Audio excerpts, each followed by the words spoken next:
Hello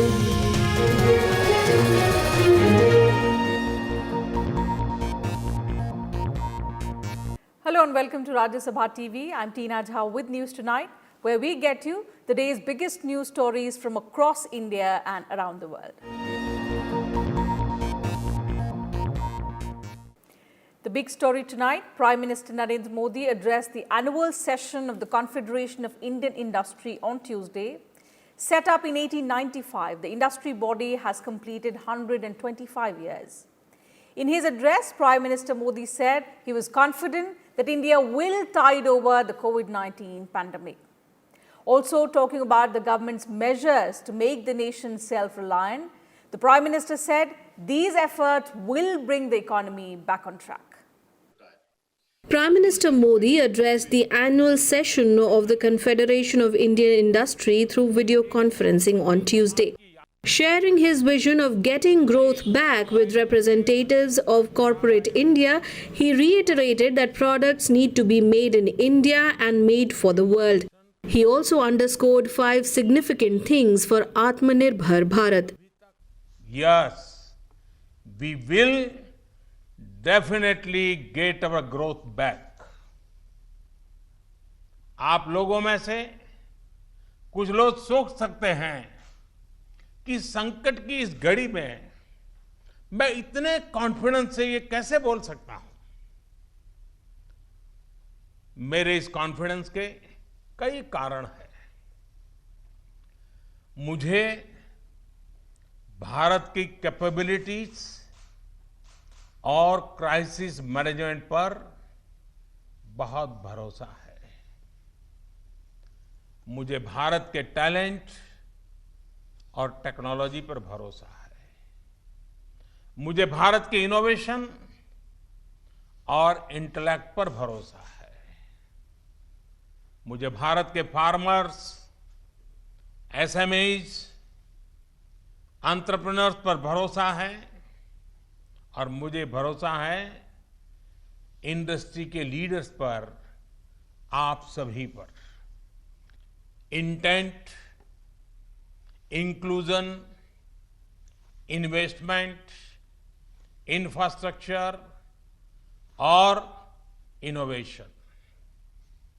हाल में जो bold फैसले लिए गए हैं, उसमें भी आपको इन सभी की झलक मिल जाएगी। इन फैसलों के साथ हमने तमाम सेक्टर्स को फ्यूचर रेडी किया है। इसी वजह से आज भारत एक नए ग्रोथ ओरिएंटेड फ्यूचर की दिशा में बड़ी उड़ान के लिए तैयार है। साथियों, हमारे लिए रिफॉर्म्स ये कोई रैंडम या स्कैटर्ड डिसीजन नहीं रहे हैं। हमारे लिए reforms systematic, plan, integrated, interconnected और फ्यूचरिस्टिक प्रोसेस है। The Prime Minister said strengthening the economy against COVID-19 is the highest priority of the government. He asserted that the government's reforms are not random or scattered but systemic, planned, integrated and interconnected. प्रधानमंत्री के तौर पर मैं आपको भरोसा दे रहा हूं कि मैं आपके साथ खड़ा हूं। भारतीय उद्योग जगत के लिए ये राइज टू द ओकेजन की तरह है। Trust me, getting growth back इतना मुश्किल भी नहीं है। और सबसे बड़ी बात कि अब आपके पास, इंडियन इंडस्ट्रीज के पास एक क्लियर पाथ है। आत्मनिर्भर भारत का रास्ता, सेल्फ रिलायंट इंडिया का पाथ। आत्मनिर्भर भारत का मतलब है कि हम और ज्यादा स्ट्रांग होकर दुनिया को एम्ब्रेस करेंगे। The Prime Minister said the world is looking for a trusted and reliable partner. He emphasized that India has the potential, strength and ability to be one. The Prime Minister said all industries must benefit from the trust that India has developed all over the world. Kriti Mishra's report for Rajya Sabha TV. Coronavirus infections closed in on the 2 lakh mark on Tuesday. COVID-19 cases in India touched 1,98,706 on Tuesday. 97,581 of them are active cases. The death toll has reached 5,598. 204 deaths were reported in the last 24 hours. Recoveries also neared the 1 lakh mark, with as many as 95,526 patients testing negative of the virus so far. The recovery rate now stands at 48%. According to the government, 73% COVID-19 deaths are of people with comorbidities. Reiterating that the death rate due to COVID-19 in India is one of the lowest in the world, Joint Health Secretary Love Agarwal said that 14 countries with cumulative population equal to India have reported 55.2 times more COVID-19 deaths. 14 देश लें जिनकी आबादी हमारे देश से मिलती जुलती है, वह 14 देश देखें तो आज भी उन देशों में हमारे देश के मुकाबले 22.5% अधिक केसेस आए हैं और 55.2 टाइम्स अधिक डेथ भी वहां पर रिपोर्ट हुई हैं।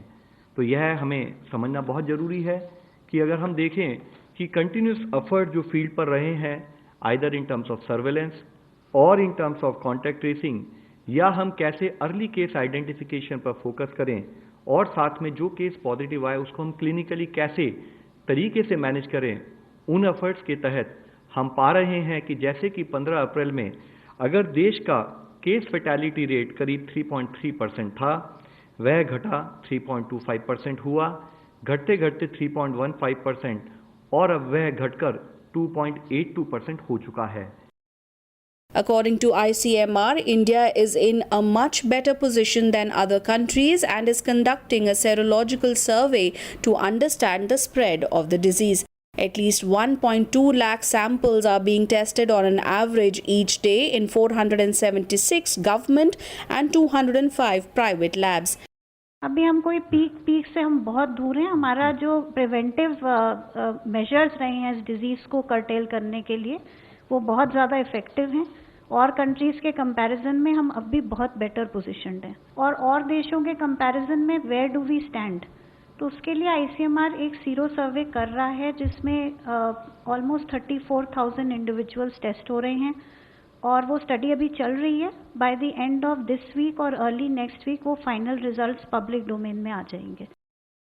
Meanwhile, the government approved antiviral drug remdesivir for emergency use for COVID-19 patients. Manufactured by US pharma giant Gilead Sciences, remdesivir is the first drug to show improvement in COVID-19 patients in trials. Bureau Report, Rajya Sabha TV. 13 flights are bringing home more than 2,000 Indian nationals from the Gulf countries. Under the Vande Bharat mission, more than 15,000 Indians have already returned from UAE by special flights. Nearly 11,000 Indians are from Dubai and Northern Emirates, while 4,000 are from Abu Dhabi. Around 150 passengers landed in Hyderabad from Bishkek, capital of Kyrgyzstan, at 4:20 p.m. An Air India flight arrived at Srinagar from Muscat with 149 Indians at 6 p.m. An Air India flight carrying 149 passengers, each from Dubai and Jeddah, will arrive in Chandigarh and Delhi late on Tuesday night. We are very thankful to Indian Embassy here in Muscat, which helped us to actually arrange a flight directly to Srinagar, and that was very much helpful for all of Kashmiris, which were stranded here from last 70 days in Muscat, and we are very thankful to the government of India which arranged all these things, and thank you. Civil Aviation Minister Hardeep Singh Puri said Air India will operate 70 flights to the US and Canada under the third phase of the mission between 11th to 30th of June. Naval ship INS Jalashwa brought 700 Indians to Tamil Nadu from Sri Lanka under Operation Samudra Setu. The passengers were mostly labourers. 699 were from Tamil Nadu, 3 from Puducherry, 2 from Karnataka and 1 person from Kerala. All of them went through a mandatory medical checkup. Arrangements have been made to transport these labourers to their native places by government buses and special trains. We thank the Navy people and the Indian Commission for having brought us back home safe. We had a very pleasant trip. The steps taken by the government and the Reserve Bank of India will help in quick revival of the economy. State Bank of India Chief Rajneesh Kumar said this on Tuesday. In an exclusive interview to Rajya Sabha TV, he called the measures a calibrated response to the disruptions caused by the COVID-19 pandemic. Listen in. State Bank of India Chief Rajneesh Kumar says both the government and the RBI are trying to revive economic growth while recognizing the difficulties faced by the industries. Steps like the reduction in repo rate and increase in the limit of group exposures, he said, will help the economy. The most significant trend was about 6 months moratorium, and this trend is still on the asset classification in respect of accounts as on whatever was the asset classification as on 29th of February. So that was one major step. Reserve Bank has provided through LTRO, TLTRO, liquidity, enough liquidity to the system. Then by reducing the repo rate quite sharply, the signaling is that the interest rates have to come down, and the priority is to revive the growth in the economy. The SBI chief said the extension of moratorium on repayment of loans will be helpful to the industry. See, we have given the moratorium across the board in the sense that in our systems, all the recovery of payment and installment that has been deferred for this in respect of term loans, and that recovery will be made after the end of the term. For the working capital interest, there is a separate dispensation. Up to 31st August, no recovery, and after that, in 7 installments, starting from 1st September. So we have informed all our customers. Only those customers who do not want to avail the moratorium, because there is some cost associated with it. If you don't pay your principal and interest, there is no penalty or nothing, but still the interest continues on whatever you borrow. So it is important for the bank also to reach out to the customer and in a transparent manner tell them that what is the impact of this moratorium. And if they don't want to avail that moratorium, they can tell us that I don't want to avail. And if they want to avail, that is automatically available anyway. The SBI has identified 8,000 branches in rural and semi-urban areas to provide specialized services to the micro segment, including microcredit for small businesses and farmers. The thrust is to improve service quality and availability of banking services through the vast SBI network. This is Kriti Mishra's report for Rajya Sabha TV. Brazil has now joined other nations in lifting COVID-19 lockdown restrictions despite a surge in the number of coronavirus infections. On Tuesday, some non-essential businesses, including water sports and hotels, as well as takeout and express delivery services, were allowed to resume in the country. France started the second phase of its deconfinement on Tuesday, allowing restaurants and bars to reopen. Sunbathing on beaches has now been permitted, while travel ban over 100 kilometers has also been lifted. In England, most primary schools were reopened for children with strict health and safety measures in place, while the Colosseum in Rome reopened on Monday after being closed for nearly 3 months. As a precautionary measure, only 14 visitors are allowed to enter during each touring period, with mandatory face masks and temperature checks. Monday saw a further easing of restrictions in Spain. About 70% of the population has now been allowed to shop in commercial centers, go to cinemas or theaters, and have meals at restaurants, even as travel between provinces is still restricted. Some non-essential businesses, including car showrooms, repair shops, and dry cleaners, reopened in Moscow on Monday. Reopening of shopping centers and most parks has also been allowed across Russia. Portugal has launched drive-in cinema amid social distancing. People enjoyed the film from the comfort of their cars in the parking lot. Drive-in movie theatres have also seen a revival in other parts of the world like France, Dubai and the United States, among others. Japan has also eased restrictions further. Fitness centres, movie theatres and education training institutions have been allowed to reopen with certain containment measures. On Tuesday, Japanese baseball teams also resumed training. Children in Singapore returned to school after nearly 2 months on Tuesday with face masks and temperature checks. Kindergarten, primary school and high school students are returning to the classroom while most university students will still continue with online courses. Registry of marriages and some businesses including pet salons have reopened on Tuesday. Thailand has also eased its lockdown measures. Businesses such as massage parlors, cinemas, zoos and spas reopened on Monday. Shopping malls have also been allowed to extend their operating hours. On Monday, Sri Lanka's national men's cricket team resumed training under strict regulations laid down by the health authorities. Globally, the COVID-19 pandemic has claimed nearly 378,000 lives. The virus has infected over 6.3 million people worldwide so far. The central government has launched 3 new schemes to make India a global leader in electronics manufacturing. The implementation of these schemes has begun from today. IT Minister Ravi Shankar Prasad said that the 3 schemes worth 50,000 crore rupees include Production Linked Incentive Scheme, Component Manufacturing Scheme and Modified Electronics Manufacturing Cluster Scheme. He said that with these schemes, the government hopes to generate employment for 15 to 20 lakh people in the coming few years in the electronics manufacturing sector. He also said that the schemes are open for receipt of applications starting today. Ravi Shankar Prasad also said that India has emerged as the second largest mobile manufacturer in the world. 50,000 crore रुपए का incentive है। अभी हम क्या करने वाले हैं? दुनिया में 5-6 बड़ी कंपनियां हैं जो मोबाइल कंपनी के 80% मार्केट को कंट्रोल करती हैं। तो अभी हमारी योजना यह है कि हम ग्लोबल चैंपियन 5 कंपनियों को इसमें हम सहयोग करेंगे। The second most important thing is we also want to make Indian national champions. Let Indian companies also become national champions.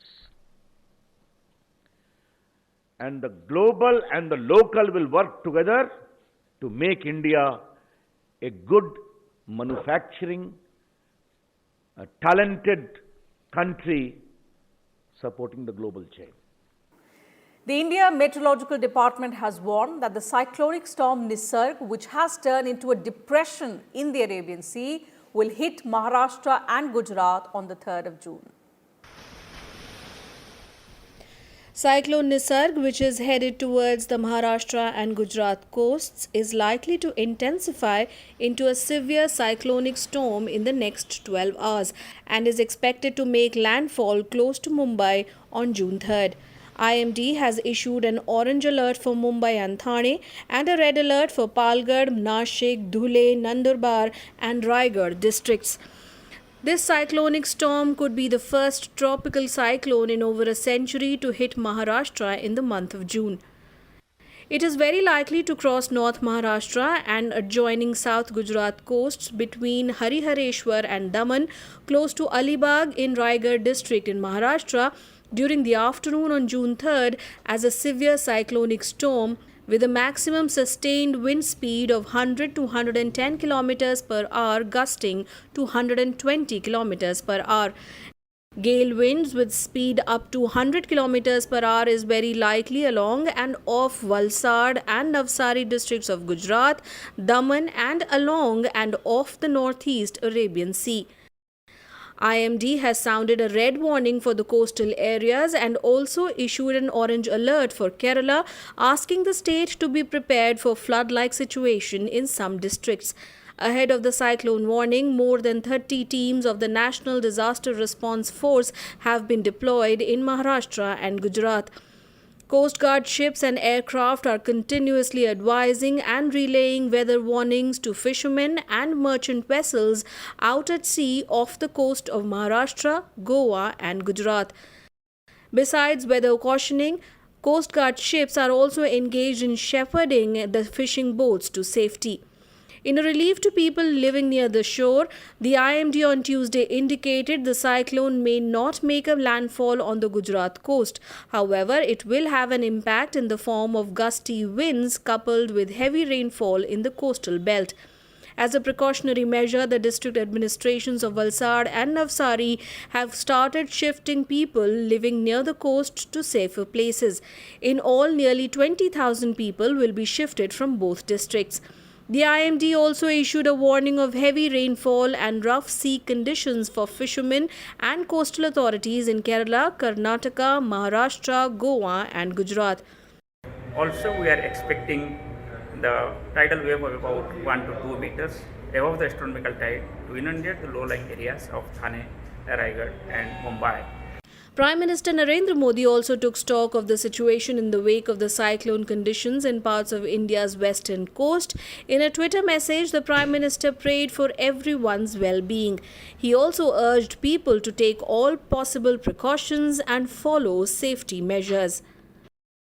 The Prime Minister also spoke with Chief Ministers of Maharashtra and Gujarat and the Administrator of Daman, Diu, Dadra and Nagar Haveli regarding the cyclone situation. Prime Minister Modi has assured all possible support and assistance from the centre.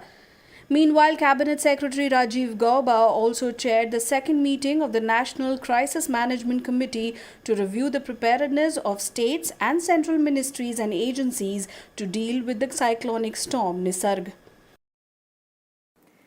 The US Foreign Affairs Committee chief has slammed Chinese aggression against India. Eliot Engel, chief of the US House of Representatives Foreign Affairs Committee, said that he was extremely concerned by the Chinese aggression against India along the line of actual control in Ladakh. Engel said that China was demonstrating once again that it was willing to bully its neighbors rather than resolve conflicts according to international law.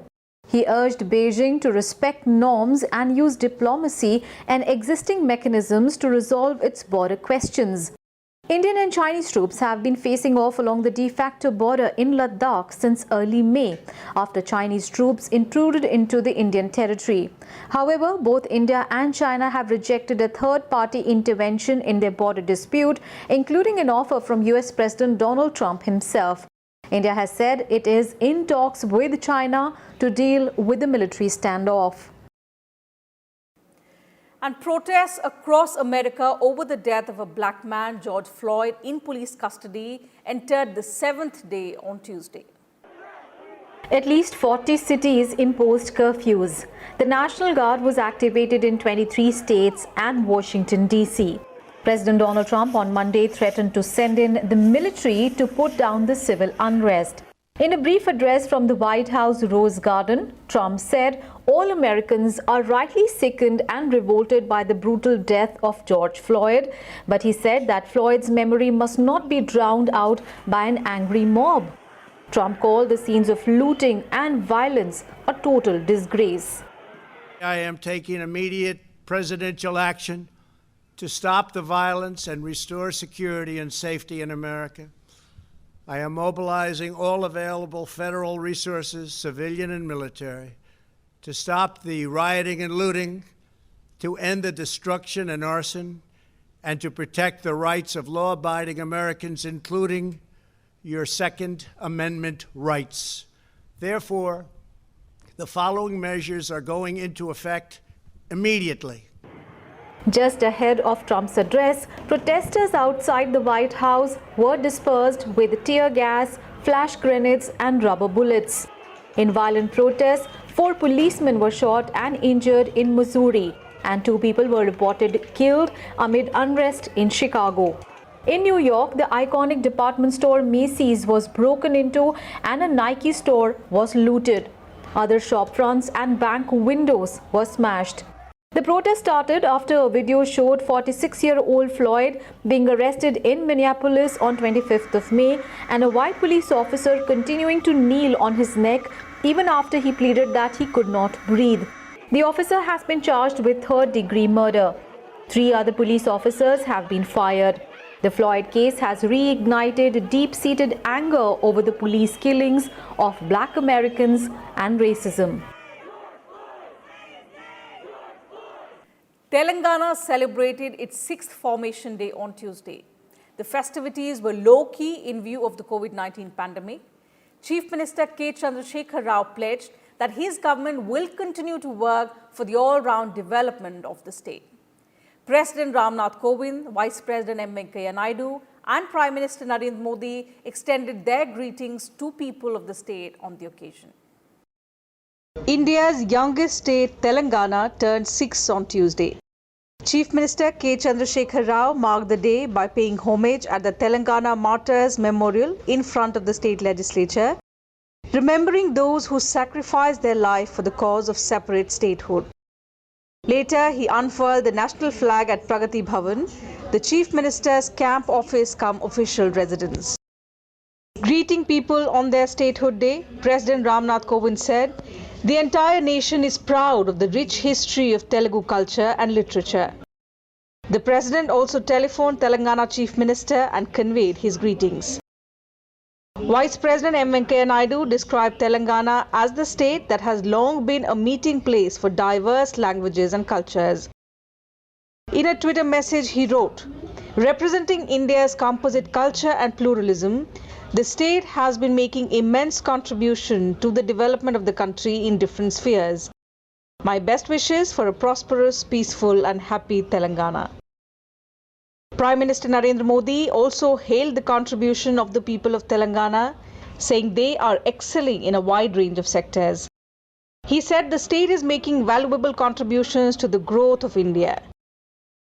As a geographical and political entity, Telangana was born on 2nd June 2014 as the 29th and the youngest state of India. It was formed after decades of movement for a separate state after the Andhra Pradesh State Reorganization Bill was passed in both houses of Parliament. Bureau Report, Rajya Sabha TV. And that's it from us in this bulletin. Thank you for your time. Take good care of yourselves and your families. Good night.